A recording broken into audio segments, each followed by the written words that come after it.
Сәлем қыздар, бүгін біз сіздермен сырмен және де пиязбен әзірленетін лепешкалар дайындайтын боламыз.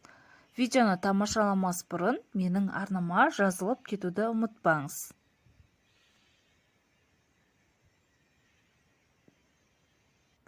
Ең алдымен апара дайындаймыз. Ол үшін бізге жылы 200 мл сүт, 2 дана жұмыртқа, қант және де дрожж қажет болады. Ең алдымен жылы сүтімізге 2 дана жұмыртқамызды саламыз, үстінен дрожжымызды және де қантымызды саламыз. Апараға еш уақытта тұз салуға болмайды. Бетін жауып 15 минутқа қалдырамыз. Енді қамырын дайындау үшін бізге 500 грамм ұн, 50 грамм сары май және де 8 грамм тұз қажет болады. Апарамыз осылай көтеріледі. Мінекей көріп тұрсыздар көтерілгенін. Енді ұнымыздың үстіне тұзымызды және де бөлме температурасындағы сары майымызды салып, үстінен апарамызды құямыз және де қамыр дайындайтын боламыз. Қамырды жақсылап июі қанғанша илейміз. Кез келген қамырды июін қандырсақ, формаға келтіру оңай болады.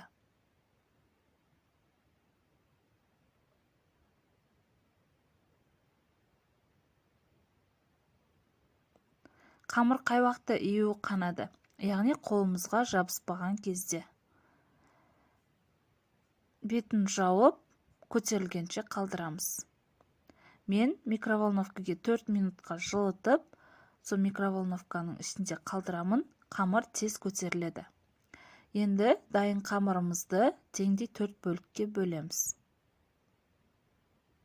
Қамырды оқтаудың көмегімен жайып аламыз.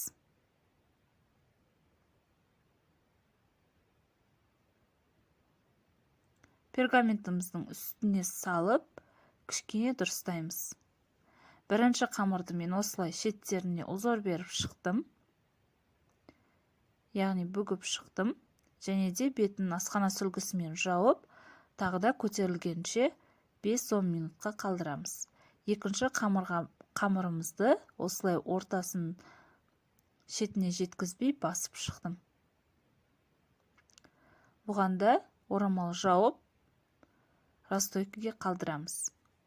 Кішкене ісінген қамырымызға шетіне жұмыртқаның сарысын сүтпен араластырып жағып аламыз және де начинкаларын саламыз. Қызып тұрған 180 градустық пеште қызарып піскенше 10-15 минут ұстаймыз. Менің пешімде 10-15 минутта піседі, сіздер өздеріңіздің печкаларыңызға қарайсыздар. Мінекей, біздің лепешкаларымыз дайын.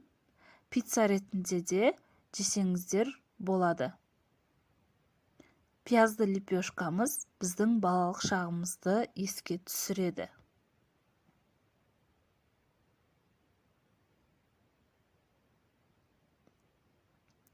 Жасап көріңіздер, жақындарыңызды және де туыстарыңызды, отбасыларыңызды осындай тәттілермен қуантыңыздар.